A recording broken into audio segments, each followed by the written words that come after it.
So what you gonna do, brother? We about to run wild with a style like no other. So somebody call Brodus Clay mother and tell her Richard runs on the men like Ed Lover and Doc Dre. What Scott say, what they hang on every word like it's something that The Rock say.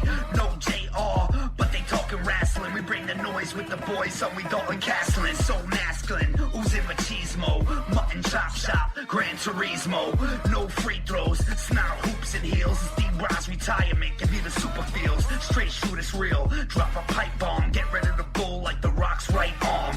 So stay calm, tranquilo, I'll go Naito and give him Destino. And we know that you chumps ain't ready for the heartbreak runs and the Cuban Genetti. They drop it heavy, tag team it like Teddy. Long go strong with the heat like Eddie. So steady like when Taker walked the tightrope. Spaz like Taz with the mic and a tight choke. Dirtiest player in the game with the eye poke. 1988 Macho Man on a line of coke. These other cats are a waste, they boring. Illegitimate sons like Jason Jordan.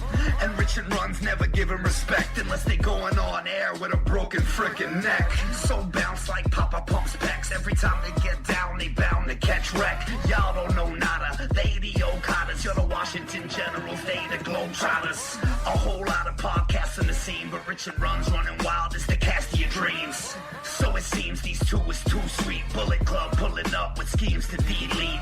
So retreat, we steal, we cheat, but I never lie, I swear on these beats. And these two got some styles for you, but what you gonna do when they run wild on you? Oh, hell yeah. It's the Big Dog Red Titus. And you're listening to the Running Wild podcast. Because if you're trying to run wild, this is the place to do it. Do you want to let everyone know that you get it? Do you not want to be a Melvin? Well, then listen to the Running Wild podcast. And if you don't, you know what you are. I'm the last real man, Silas Young. And if you're any kind of man, you'll be listening to the Running Wild podcast. Hi guys, this is Mandy Leon, and you're listening to the Running Wild podcast. This is Sam Adonis, El Juro de las Chicas de CMLL, and you are listening to the Running Wild podcast. Welcome, ladies and gentlemen, to another episode of Running Wild Podcast. I'm your co-host, Rich. Alongside me, as always, my co-host, Runz. Yes, sir. All right, we're bringing you a super sick episode this week. We're going to be covering Raw and Smackdown. We'll be talking about Ring of Honor's first live offering from their Honor Club, which is Honor Reigns Supreme, among other news and notes. All right, so let's get started chronologically here. What did you think of Monday Night Raw?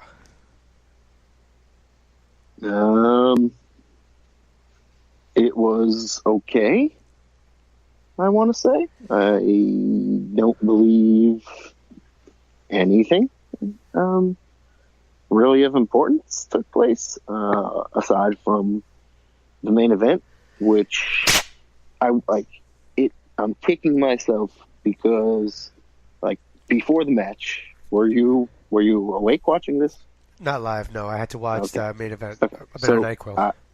Right. So that's why I didn't text you, because I was like, oh, what the hell is the point? But I wanted, just because I wanted to have the proof, I should have, but I didn't. But I just was sitting here like, oh, Elias is going to win. Like, what difference does it make for Braun or Cena to come in sixth? Like, if Elias wins, that helps. You know, he has the advantage, the Weasley stuff that he can do inside the chamber. So I wasn't surprised when he won. I guess I was, happily surprised, I guess you could say. But, yeah, I enjoyed that match. I like them putting over Elias and trying to do something with somebody that's not an established guy already. So that's a cool thing.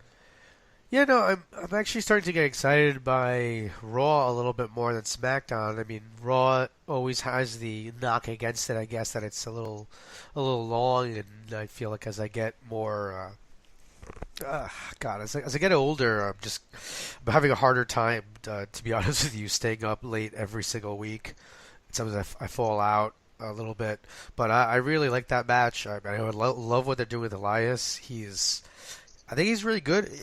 He reminds me, and not because of the beard and the hair, but he reminds me a lot of Sandow in like the potential that's there and people are behind Not him. because of the beard and the hair. I think it's exactly because of the beard and the hair. But I get what you're saying. Yeah, because like his gimmick is like a little different. Like when Sandow was doing the acting stuff, that really made him different, and they didn't capitalize on it.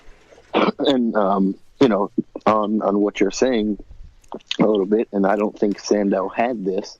Elias was on Edge and Christian today, and he was saying how that he has the freedom to just go out there and talk. And there's no like script that he's holding to. So when the crowd is booing him and he's like, oh, I'll wait, or, now I'm going to have to start over, or that kind of stuff, that's just all him. And so that's pretty awesome. And I think that's because he's able to do that and because he's good at that. That's really helping him get the character over to the point that it has. Yeah, no, and it's so crazy because I'm thinking back to him just wandering around in the background and just being, the drifter. Right. It was really, I really didn't believe in it. And it got to a point where it was well done, and you would chuckle or laugh when it happened. Yeah. Afterwards, when he started to like wrestle, I didn't care because I didn't care about Elias in NXT, and that's unfortunate because I didn't get to see how talented he was down there. But once I'm getting the chance to see that now, it's flourishing. Yeah, no, it's fantastic, and I think they're doing the right thing with him. And I can't. It's weird because I'm used to I think lately dumping on WWE a little bit, but I'm really enjoying that. I'm loving what they're doing with Jordan. I think it's smart, like not taking him off right away. Yeah, just one more or two more questions with Elias. Well, one, so he mentioned that Cena was like, I don't know if it was a backstage thing or he was just like in the locker room, whatever, talking about something. And Elias was like, well, you know what WWE stands for, right?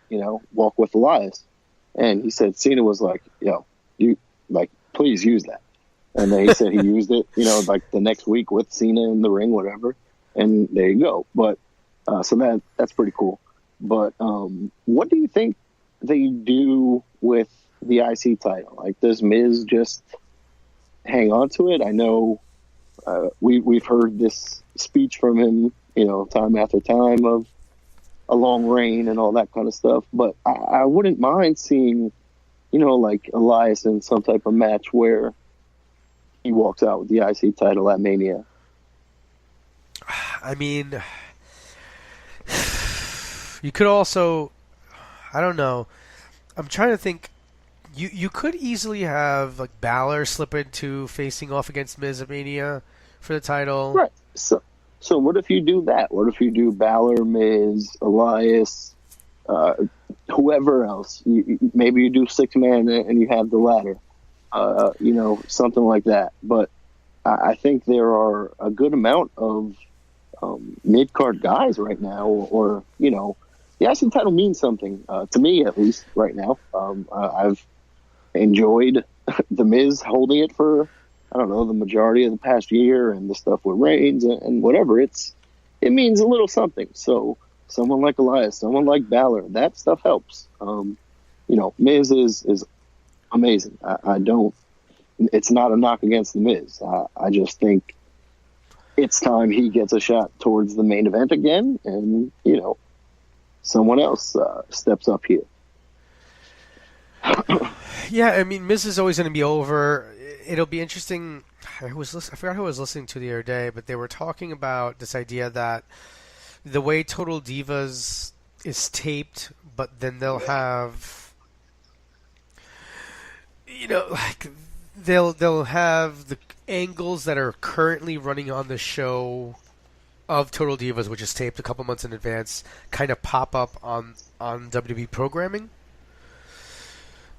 So, like, if you watch the episode and let's say Nikki and Natty had a problem, sometimes they'll end up having a match on Raw like that week. Mm-hmm. I wouldn't be surprised if they end up starting to do something with Miz, where he's just always kind of there as an annoying like aspect, but he doesn't have to have the title or be. Well, right. I mean, I think he's kind of always been. He's always been at that point where he can just be annoying and be around. Over the past year or two, whatever, he, I don't know, has just gotten better all around. He feels more important.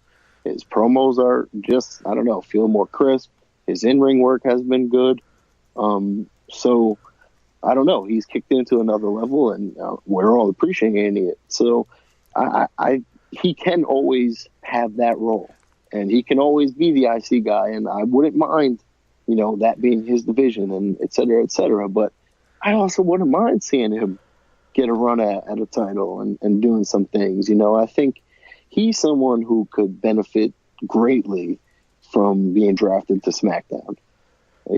Just be the dominant heel on that show. That's it. He's number one. I mean, I think SmackDown could really use him. I just feel like he just left there, I guess, right? I mean, I don't know what's. Yeah, that's the other thing that's weird, and I just don't altogether know what's going on down there. I feel like they could be doing so much more, and things are just. I don't know. It'll be interesting to see if they have a draft after Mania. Oh, they have to, right? You figure they would, but we've heard like rumblings of things over the year, and nothing really happened. So I think it is about time that they shook things up a little bit. What match surprised me on Raw that I didn't expect it to? Asuka versus Bayley, I thought was pretty good. Yes, and I enjoyed the Bayley stuff with Sasha, Bayley saying, I'm better than you, so I could probably beat Asuka. That was just good, and it's obviously leading to a Sasha heel turn, probably Sasha Bayley at Mania, which is cool. That was the other thing I realized watching Raw on Monday. There's going to be, there could be up to 5 women's matches on WrestleMania, and all kind of feeling relevant.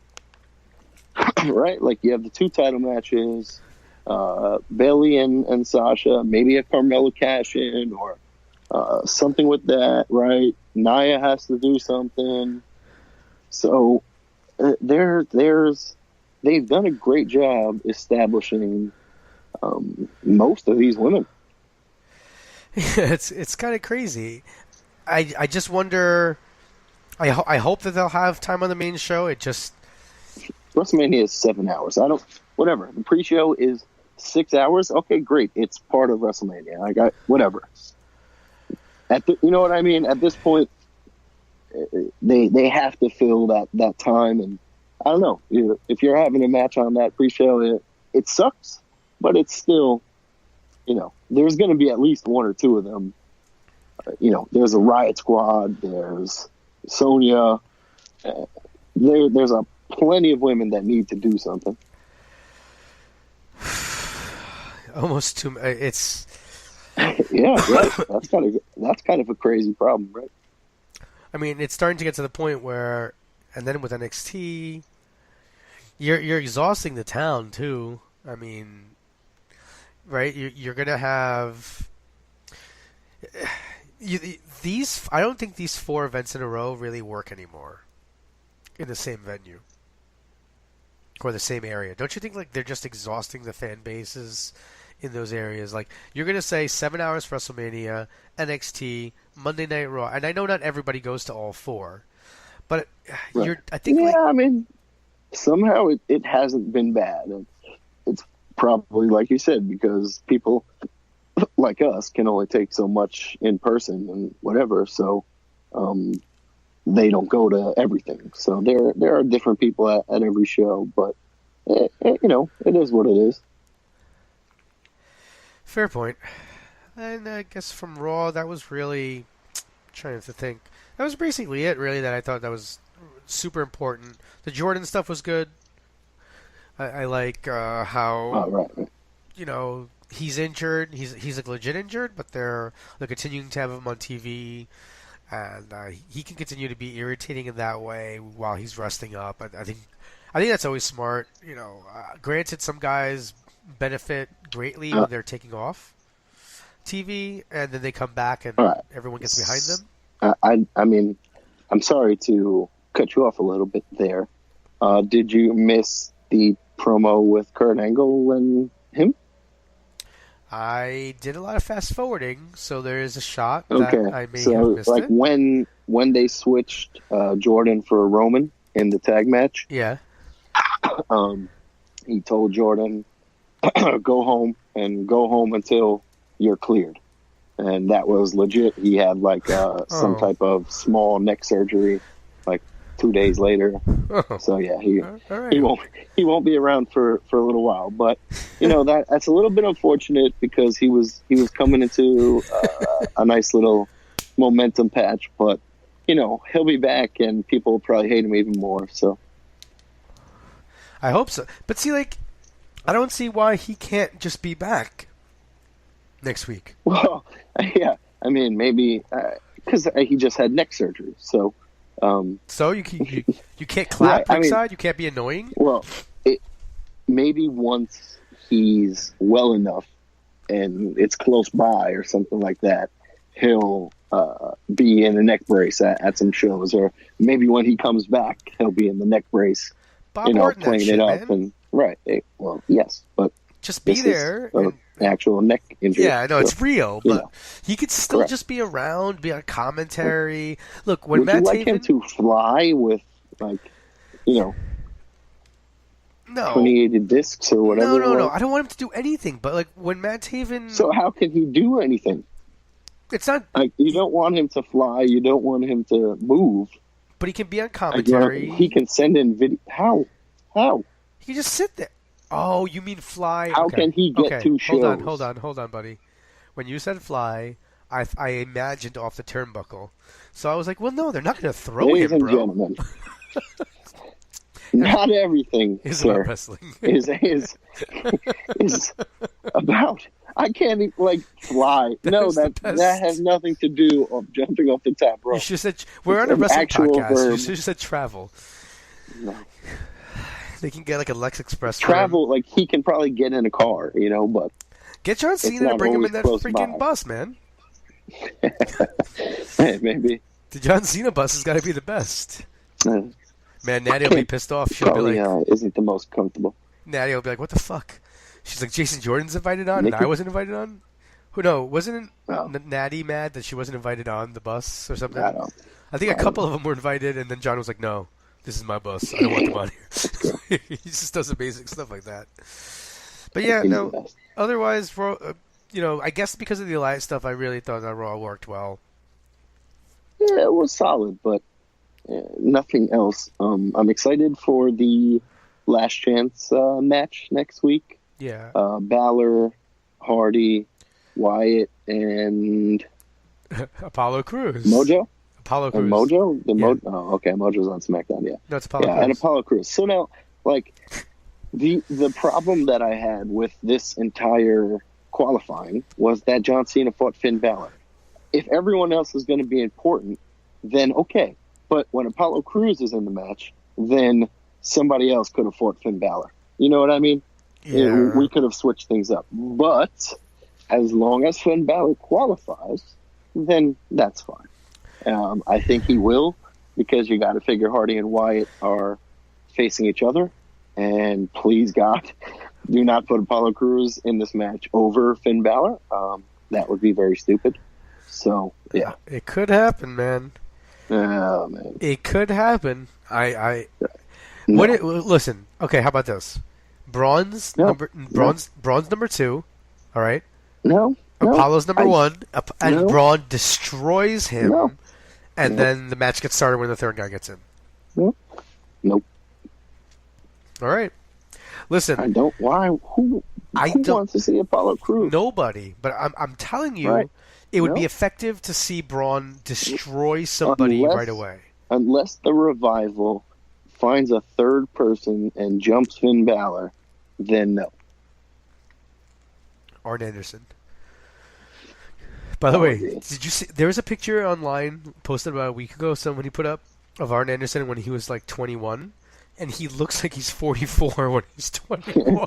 It's the greatest thing ever. Yeah. He's just perpetually like 45 years old. It's the greatest thing He ever. was the enforcer, man. He might be like the fucking Like, Highlander. I don't know that anyone, and I don't know that anyone, like, epitomizes their character more than the enforcer. Like, you just look at Arn Anderson, that's the kind of vibe you get, you know? No, this guy, nope, you don't really want to fuck with him. Do you think Arn Anderson walks around his house and just briefs in a t-shirt like, all the time and maybe a jacket? For sure, the jacket, no shirt, and yes, probably his trunks. I don't know why this is a segue for me, and I know we're skipping SmackDown for a second, but I watched NXT at Center Stage. Mm-hmm. They taped there last month, and actually Ring of Honor is going to be going back there in February. This weekend, Saturday night, they're going to be taping at Center Stage. And it's just so weird because I was there, and it's such a different venue, just to see how they basically have it set up almost the same way, except NXT decided... How different was it? They have it... Okay, so there's a stage... And the way NXT has it is like they have their ramp. They have the ring like in a diamond, I guess, shape. Like it's not square to the stage. So like, in Ring of Honor, they had steps going down from the stage, and then the ring is like the ring apron is perpendicular to the stage. Where NXT did it, where they shifted it so that the corner is like equal with the stage. So just a little bit of a different setup, but generally it's the same because the space is actually not that, it's not that conducive to doing that many different things. It's a weird venue. So, but it was just it generally looks the same. It's just kind of weird to see. I'm watching Bobby Fish as part of Undisputed Era in Center Stage a year after I saw him in Center Stage for Ring of Honor. So it's just kind of really cool. Mind-boggling that WWE and Full Ring of circle. Honor are sharing the same venues. And talent. Yeah, super weird. All right, but let's get to SmackDown before we do go to NXT. Oh yeah, they quickly, just since we were talking about Balor before, while I was watching it was Balor and Anderson against the Revival. I was like, man, I wonder if Luke, like, obviously not because Luke Gallows is amazing, but I was like, I wonder if Luke Gallows is on the outside. Like, oh shit, like they're just gonna put Finn and Carl together and be a tag team. Like that's it. Oh, Carl Anderson, that dude, he tweeted a picture of his son on the floor, like crying, and it said hashtag hot Asian wife sent me this picture of my son breaking down after I left to go on my trip. And I just love that dude, hashtag hot Asian wife. Like, that is... He's hilarious, yeah. Like, I want to know how that started. Like, if he did that to just really put himself in good graces with his wife. Like, he just started... He said it once. No, he's... It probably started... It was a High Spots thing, I believe. And it's like all the Bullet Club is there. No, like, Bucks or anyone. Like, Tong...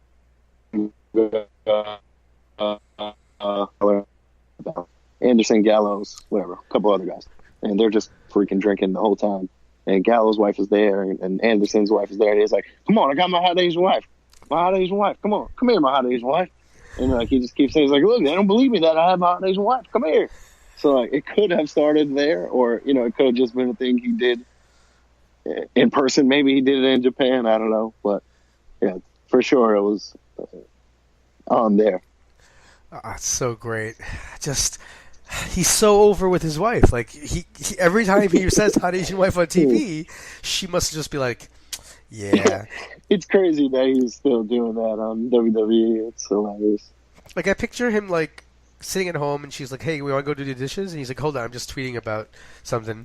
And he writes hashtag hot Asian wife. She sees it, and she's like, "You know what, honey? I got it. I'll do the dishes." And he's like, "No problem. Thanks, babe. You're a hot Asian wife." Why don't you try it? That's it. Just try it. See what happens. Well, I don't think I think I'll get a very different reaction. Especially since my wife's not Asian. She'd be very upset if I started. Well, I mean, I'm not, you know what I'm saying? Hot Asian wife, you idiot. You clearly say, oh my God. Man, that would be great. I wish if she was on Twitter, she just started seeing me tweet about my hot Asian wife. She's like, oh, let me see what Richard's been tweeting about for the last couple months. What the hell is this hot Asian wife? Do you have a secret hot Asian wife? I'm like, yeah. I'm gonna get. Oh, this is great. Terrible. All right. So SmackDown. I mean, it's really all about that main angle with Shane and Bryan and Cammy. And still, where the hell are we going? I mean, first of all, I just gotta say, AJ Styles brought this upon himself because, first of all, he didn't need to be at ringside. Second of all right, Sami only talked to him, right? Just said something in his face. AJ didn't have to go crazy and punch them both. I mean, if he hadn't done that, they wouldn't be a triple threat match.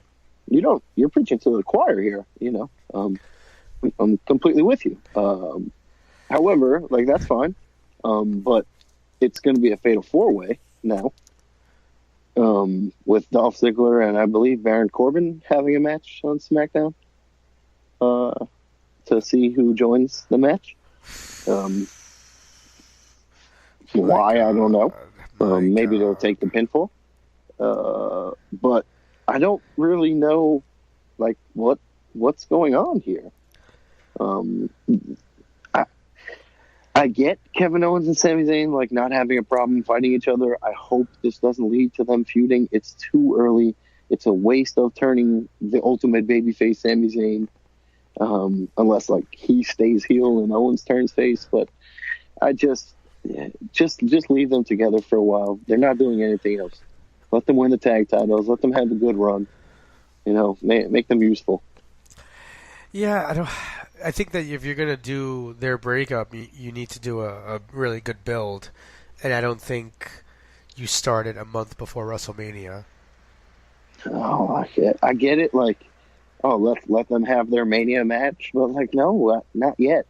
It doesn't matter, yes, they have a history and they feuded, but, give them a real, let them build up this friendship. Let them be a team. Let them do things for a year, maybe a little longer, and then you can do this next year at WrestleMania. Yeah, I mean, I think they should lose the match.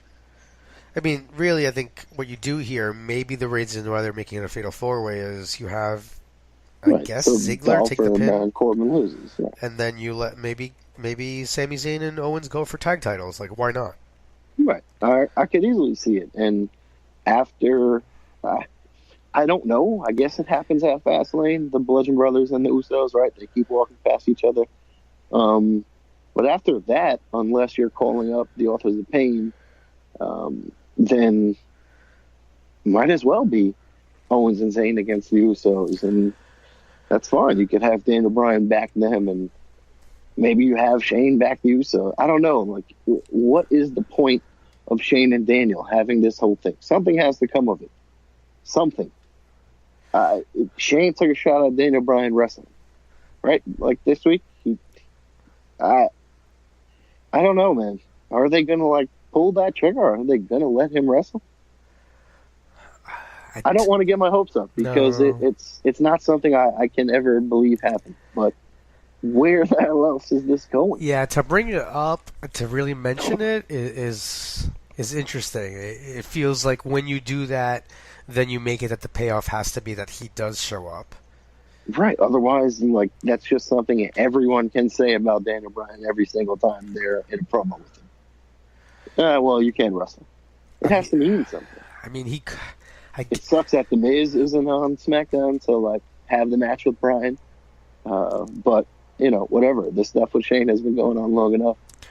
See, the thing is, when I think of, maybe I'm a terrible person, because I was thinking, even with Paige's injury, right? Couldn't she theoretically just have walked into the Rumble and then quickly been, thrown out? No. And with Bryan here, why don't you just have him work like Andre the Giant? Andre never basically took any, towards the end, he, did nothing.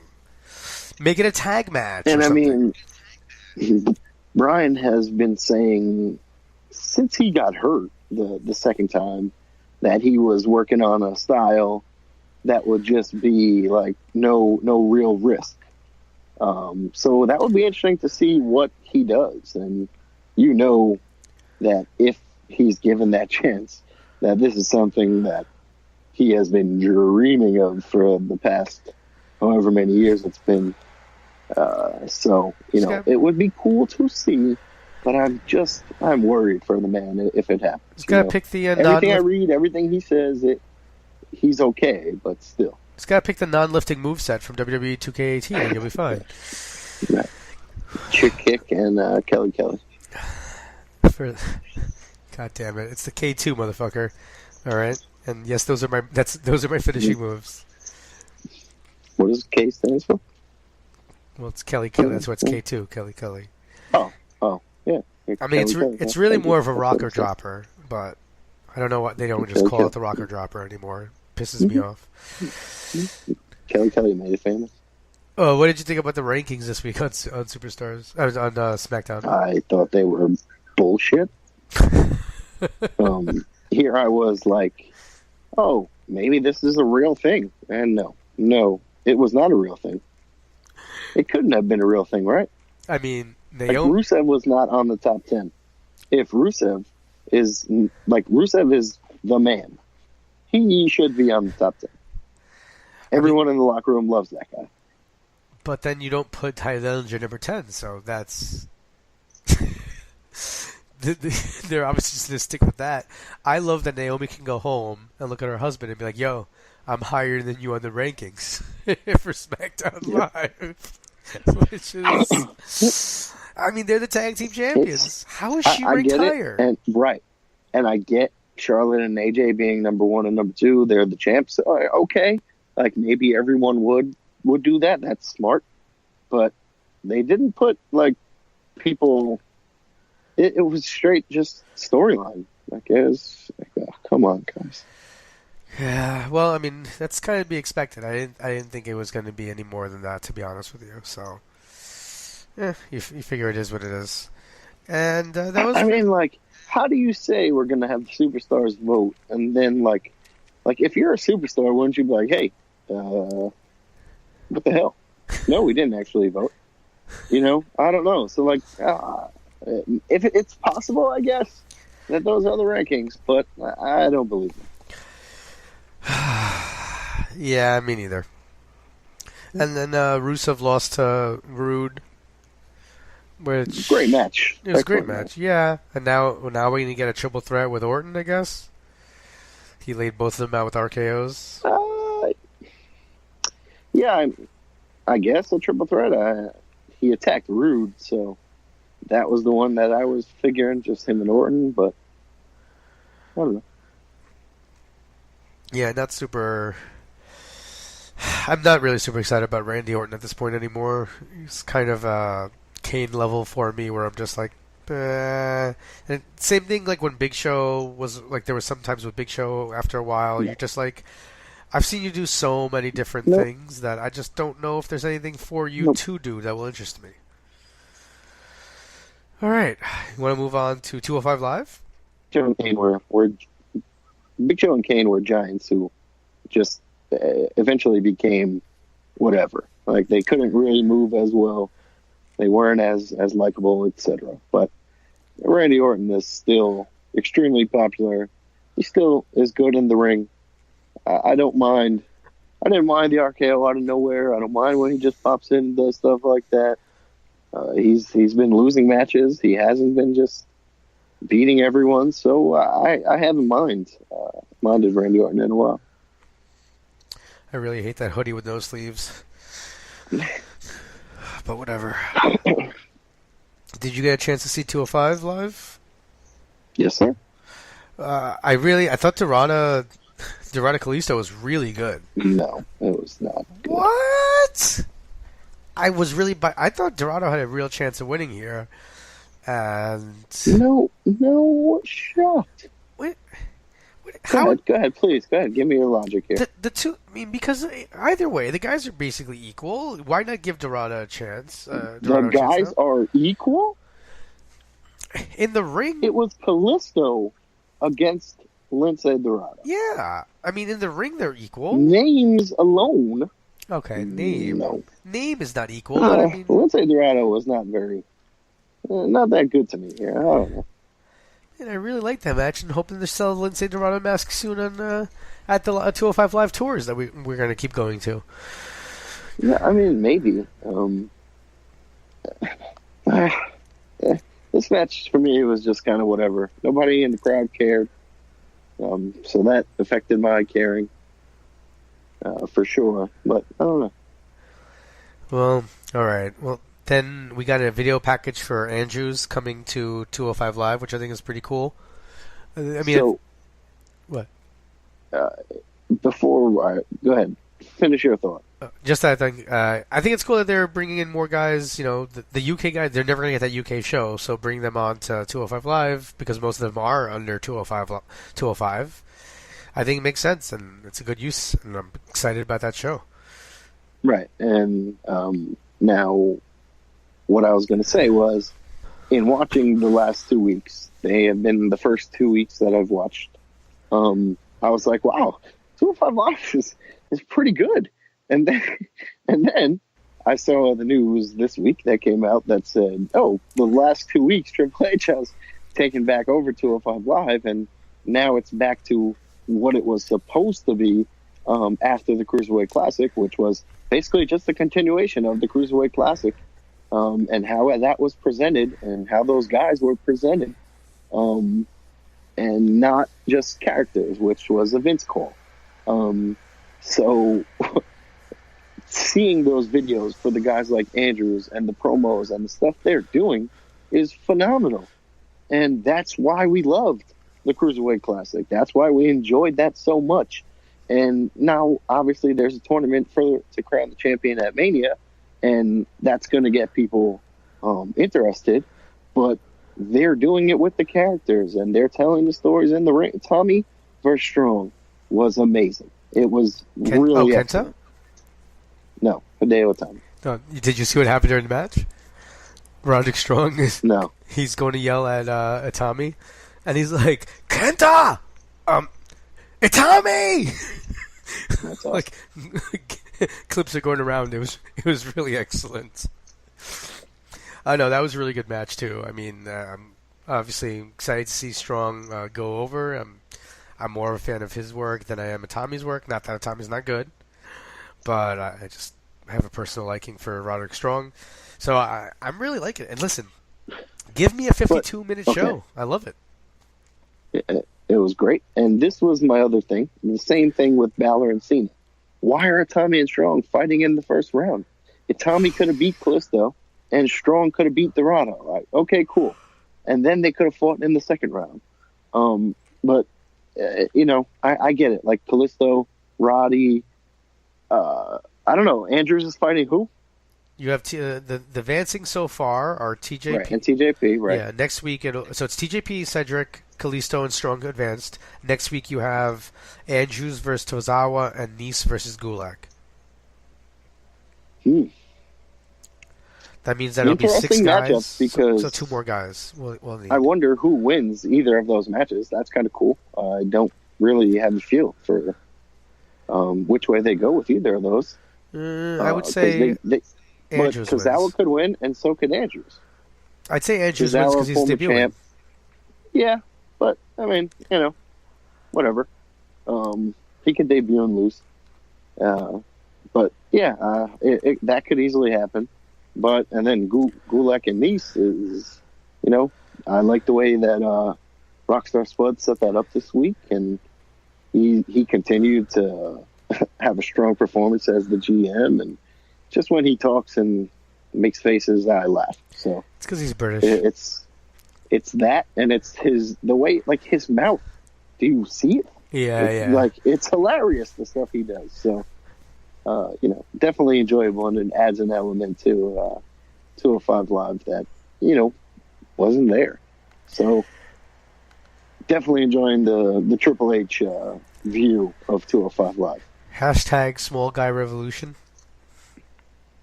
It's basically what he's leading. He's making this division more important. Sure. So no, But yeah, I mean that'll be 6, and then there'll be 2 more. So I don't know what happens with Gargano in NXT. If he somehow earns his way back on, but I don't believe so. I feel like the locker room came out and stuff like that. So I don't know. I feel like that could be the end of it, and maybe he's on 205 Live, and maybe he's the Cruiserweight champion. Is that a bad thing? What is the only thing that I wonder about that? And I mean, they can cheat, right? But what do you do about Ciampa? What do you mean? Like, is Ciampa under 205? Do you just lie about it? Oh, he's 201, actually. So he could show up on 205 Live. They were both in the Cruiserweight Classic. Yeah. Oh, that's right. Okay. And I thought maybe he gained weight during recovery. Well, I mean, yeah, it could be, but you could always just sell him as whatever. But yeah, they've set it up well. Like I think we talked about it last week a little bit, where Ciampa, I don't think he's healthy yet. So I think they brought him back to end this with Gargano while Gargano goes up, and then when it's Ciampa's time, he'll come up. Like maybe Gargano wins the Cruiserweight tournament at Mania, and you know who shows up to mess with him.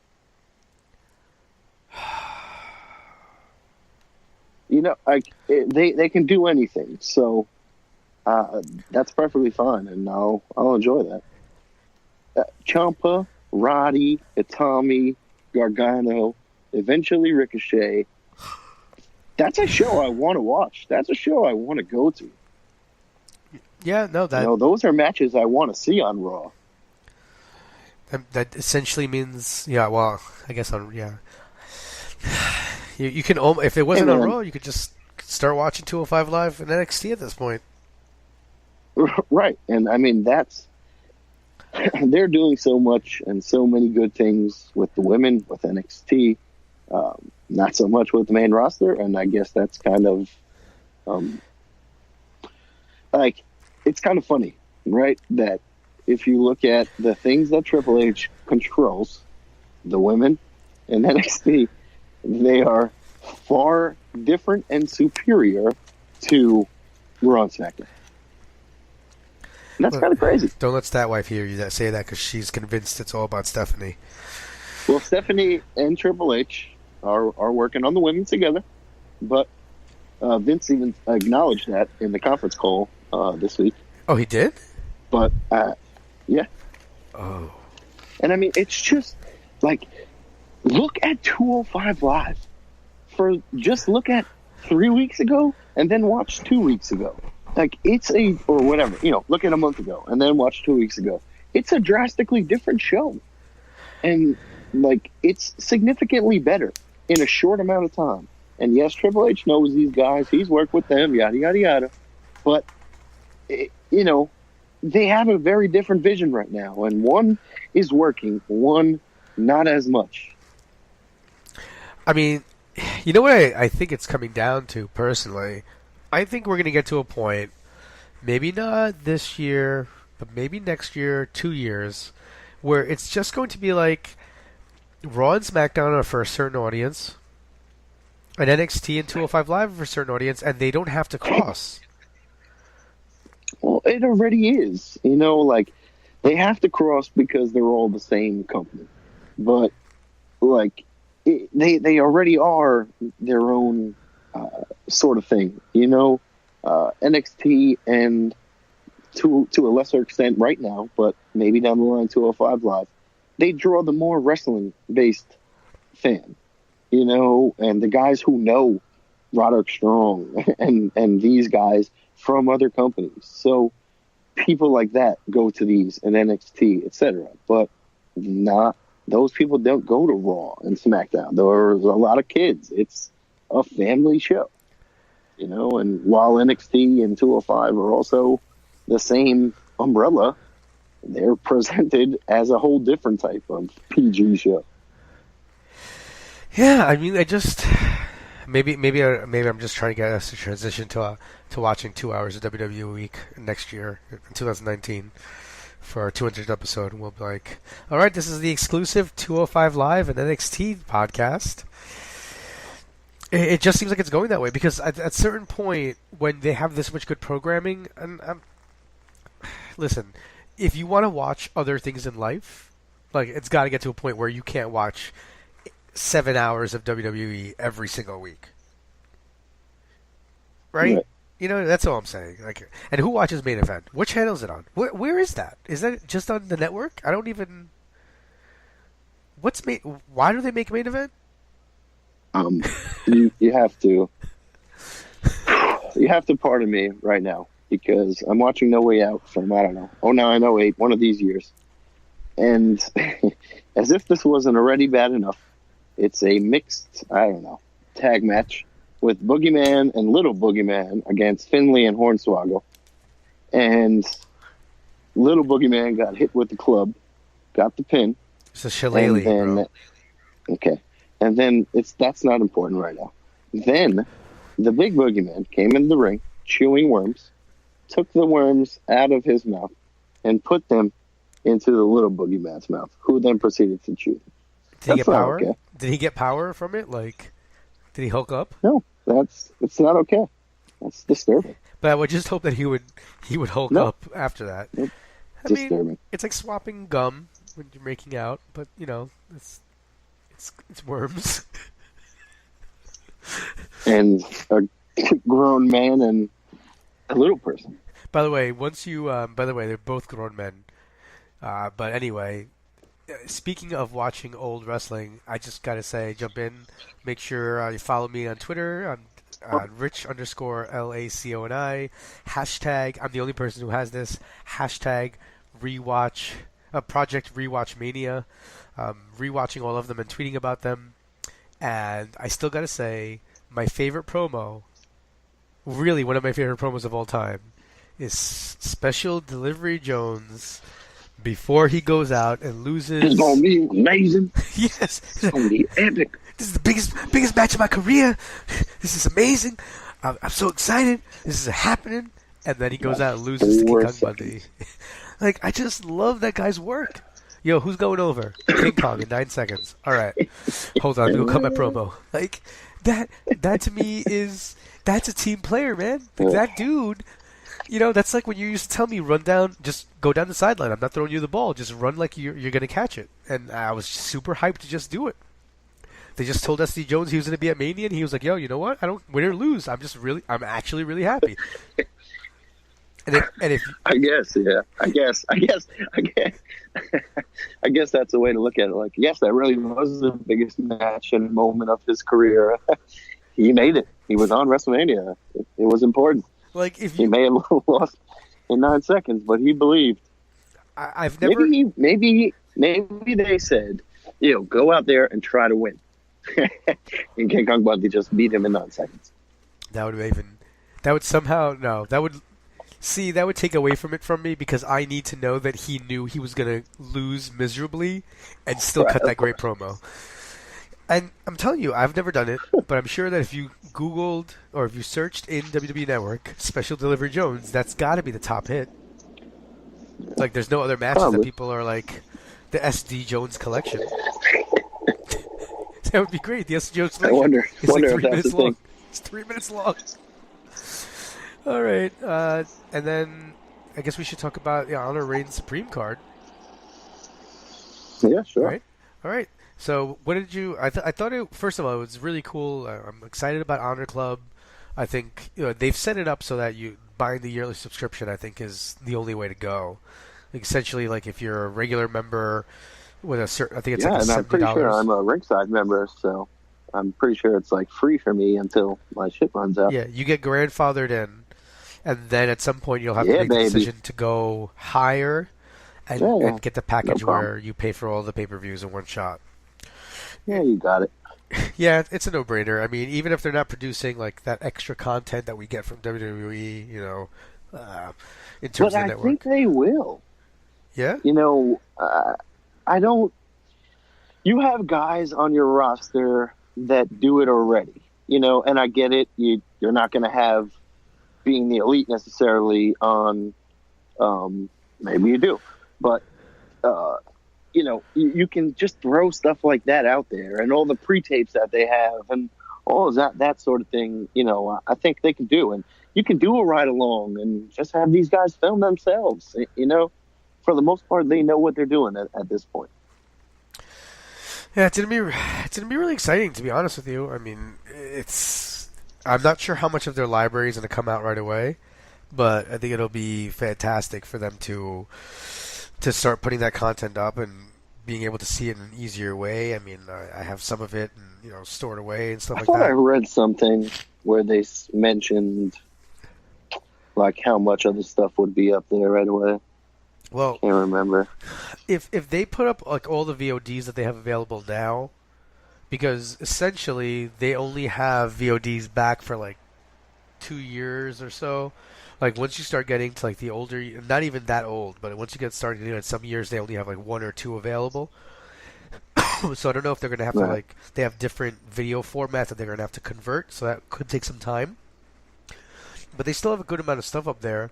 I know that most people who are listening to this, they're thinking fondly back on Ring of Honor. They're going to want to see much older stuff, and available on their website now, they didn't have a lot of much older stuff. So they did have some stuff. Like I got to see a Kevin Owens versus Cliff Compton, I think, in like an empty arena match. So that was from a while ago. So it's really good. But the first offering was last night. They offered Honor Reigns Supreme, which last year was exclusive, VOD content that you had to pay for, and they actually kind of kicked off their service. Not completely, like they don't have it on Apple TV and stuff like that yet, but they had it on ringofhonorwrestling.com, and they also offered it on Facebook Live, which I thought was a pretty different option. Right. So let's run down the card and let's see what we thought overall. So what did you think about the show overall? I thought it was a fine show for being free. I enjoyed the look of the card prior to it, and actually watching it lived up to expectations. Yeah, same here. I mean, the start time for me was just a little off. Especially on a Friday, just interesting how they would get everybody to get there on time. I always think that Friday events starting at 7 are difficult overall. All right, so in terms of the card, I thought one of my favorite matches definitely was Gresham versus Jay Lethal.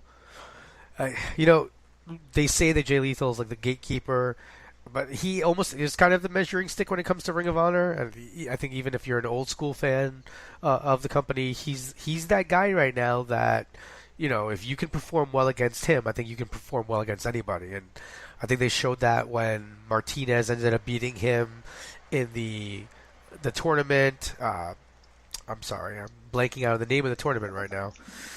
Survival of the Fittest. And that was a way to put him over. So having him and having Gresham with a really strong effort here, and I think their styles just mesh well. But having Gresham with a really strong effort here against Lethal, I think was a great move. Yeah, you make him a bigger star just by being in the ring with Lethal and having that sort of match. So that's exactly what they needed, like you said, and that's what they delivered. All right, so let's move on to Punishment Martinez versus Flip Gordon. It's weird. This is a weird situation here because they're actually going to be airing Punishment Martinez's match against Dalton Castle tonight for the ROH Championship, which was already taped. But then you have last night, so you have this awkward situation where you have a guy that if fans are just watching the product and not paying attention to results, he needs to keep looking strong here, but at the same time, he did challenge and lose for the title, right? Because that's already been documented. So it was kind of a little awkward position here. I mean, it's still smart to keep him looking strong because you would presume that they're going to keep him at the top of the card even if he didn't, cash in on that first title opportunity. Right. That only makes sense, and that's what you would expect. And again, that's what we got. And and the thing is, Gordon, I think, is getting really good at selling more than just. I think at first I'd see him and he was really great at his offense, but I think he's getting better at selling, being injured and having to try to overcome that, which is I think just smart in-ring work. Agree. We have Kenny King versus Shane Taylor. I'm interested to see what they're doing with here. You know, they're continuing this theme throughout this match of Shane Taylor essentially turning into a good guy, you know, turning into a face because he's kind of fighting to make sure that his daughter's life is better, and you know, and King is still angry over having lost his opportunity. Okay. So you know, like you said, this is part of a VOD show. So I mean, I thought the match was you know, right down the middle. Nothing super exciting, but I like seeing Taylor's work, and King's always fun to see too. Right, and you know, the right man got the win here, and it'll be exciting to see where they go with it. Then we had the Bullet Club, Cody, Marty Scurll, and Adam Page versus the Kingdom. So this comes off the heels of Matt Taven basically super punting Cody. So when they had their match on Ring of Honor television last week, after the match, the Kingdom held up Cody and like with his legs spread, and then Taven ran and gave him like a super punt kick, low blow. So you know there needed to be some kind of comeuppance from this. This is definitely, I don't think by any means this is the end of the issues between the two sides. It's clear to me that they're building with Cody and Taven and kind of keeping Cody in an angle while knowing in the back of their heads that they're going to have Cody versus Omega, you know, at Supercard of Honor. Right. And Taven with the ring, I think, is great. I mean, he's just really obnoxious, and that's fantastic overall. I'm not a huge fan of this. I don't like when you have the Ring of Honor champion Dalton Castle and the boys, and they end up going up against SoCal Uncensored. And the whole thing is SoCal Uncensored. You're trying to keep them as one of the main trios. What we do know, definitely for them, is that Joe Koff said that they're not going to renew Daniels and Kazarian's contract at the end of the year because they've been so obnoxious and things like that. So there's kind of almost a countdown to Final Battle to see what's going to happen with this group. While on the other side, you have Castle and the boys, and I'm sorry, but I just need the boys to have names, not boy number 1 and boy number 2. And I just don't love... No, but then they're not the boys. Okay, but I'm okay with that. I think that these guys are pretty good, and they could have kind of personalities that don't just beholden them. They just got signed to contracts for this year, you know? I think at a certain point you need to make them... They can still do the Twin Magic stuff, but they could have names. I think it makes them more important. So that's why this match didn't for me... It's literally Dalton Castle and the boys versus Christopher Daniels, Frankie Kazarian, Scorpio Sky. You know, 3 guys versus the champion and 2 guys who wouldn't be believed to win the match without Castle. Right. And that's my only argument. I mean, the match work was fine. But that's the beauty of Castle, and this is his gimmick. And it's not the first time the boys have been in the match, and they held their own the last time. I think it was with the Bucks, and they did fine, holding their own here. You know, they're in there with ring generals. You know, they're in there with guys who have been doing this forever. So they were able to take care of them. They looked fine. And then the main event, you had the Best Friends take on the Young Bucks. I mean, they've been kind of going back and forth on social media before the match. Essentially, the Best Friend, the Young Bucks are saying that they're closer than the Best Friends are, and Beretta and you know Chucky T have been getting upset about that. And I've also loved Beretta and Chucky T on being the Elite and how they're supposed to be dicks in real life. So that stuff's kind of cool. It's not translating completely yet to the Ring of Honor product in that, you know, they're not actually acting like complete dicks, but I can see them coming off as good heels if the company decides to go that way. Right, and it's a good, like, I don't know if this is the Bucks, I don't know if this is Ring of Honor, New Japan, whatever it is, but, you know, the Bucks and these guys clearly have a friendship or some sort of kinship there where now they're getting pushed, you know, necessarily together. They're having matches. One of the major news pieces coming out of the night that we haven't talked about yet was actually the announcement, first of all, that Tenille Dashwood, formerly known as Emma in WWE, has now joined the Women of Honor division, and she'll actually be competing in the Women of Honor Championship tournament. So Bully Ray came out during this announcement, and he basically inserted her into a match later tonight where she would be teaming up with Mandy Leon to take on Stacey Shadows and Kelly Klein. I thought it was a pretty good tag match. I mean, it showed off the division in a good way. Shadows is new to Women of Honor. She really hasn't been competing before, so this is the first look of seeing her on TV in an extended role. Kelly Klein really plays this, and commentary did a good job of adding in that Kelly Klein really kind of despises being in a tag team because she feels that if she's not in the ring at all times, the team doesn't have a chance to win. The crowd really seemed to be into this match, and they seem to be behind the signing of Tenille Dashwood.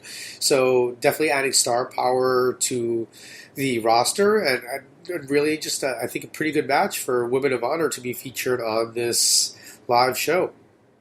It was a solid match. Totally agree. And overall, I really liked the show. Right. It was a free VOD that was live, and so that's always cool. So, it was what it was. And for me covering it live, it's fun because normally I'm kind of watching the VODs in a social media vacuum. So it's cool to be able to watch one of these shows and have other people see what other people are thinking along the way as well. So I hope they, I know that not all of them will be live, but I think this is a really cool experience. Indeed. All right, so I think we covered everything for this week. Make sure you guys are following us on social media. You can find us on Twitter at Running Wild LWOS. You can find us on Facebook at Running Wild on Wrestling. You can also email us directly at runningwildpodcast@gmail.com. You can follow me, Rich_LACONI. As I said, I'm still doing a hashtag Project Rewatch Mania. You can catch my Ring of Honor coverage over at ROHworld.com, PWPonderings.com, last word on ProWrestling.com, and you can catch us on the Wrestling to the Max network. If you haven't already, make sure you hit that subscribe button for iTunes. Make sure that you guys leave us a review. Leave us a 5-star review. If you don't want to leave us a 5-star review, well, why don't you tell us? And with all that stuff out of the way, just want to remind you that you guys have been listening to the podcast. There's just too sweet. For Rich and Runz, this is the host of Ring of Honor Wrestling, Ian Riccaboni, signing off. Be sure to join them next week for another episode of the Running Wild Podcast.